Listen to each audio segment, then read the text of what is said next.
आज आपण तिथं भाजपचा बालेकिल्ला तयार केलेला आहे।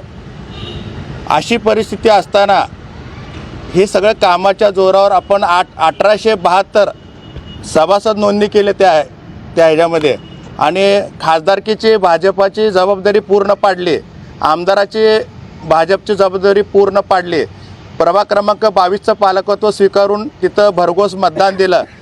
त्या प्रभागामध्ये मुस्लिम समाजाचं आणि मागासवर्गीय समाजाचं मतदान जास्त आहे, पण सगळ्यांना समरस घेऊन तिथं सगळं भाजपचं वातावरण तयार केलं। पण ज्यावेळेस आपल्याला बापूसाहेबांनी तिकीट फायनल केलं आहे, मग त्या दिवसापासून घरोघरापर्यंत कमळ पोचवण्याचं काम केलं। आपण खासदारकीपासून लोकांच्या घरोघरी माझी मागणी आहे फक्त मला न्याय मिळावं।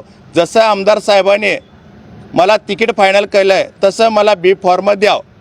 आणि आमच्या 4 ते 5 दिवसा अगोदरच एक निर्धार मेळावा झाला, त्यात रोहिणीताई पण आले होते।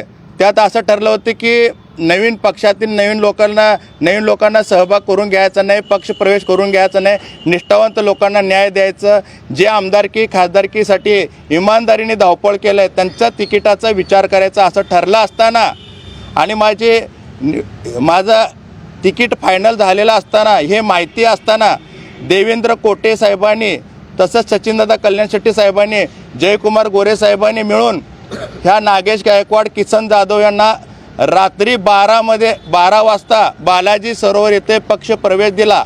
हे कारण नेमकं अजून समजलं नाही।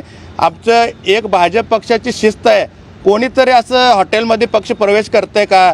एक तर जाऊन आमच्या भाजप कार्यालयामध्ये पक्ष प्रवेश करावं किंवा प्रदेशाध्यक्ष मुंबईला पक्ष प्रवेश करावं। तिथं शहराध्यक्ष पण तिथं उपस्थित नव्हते।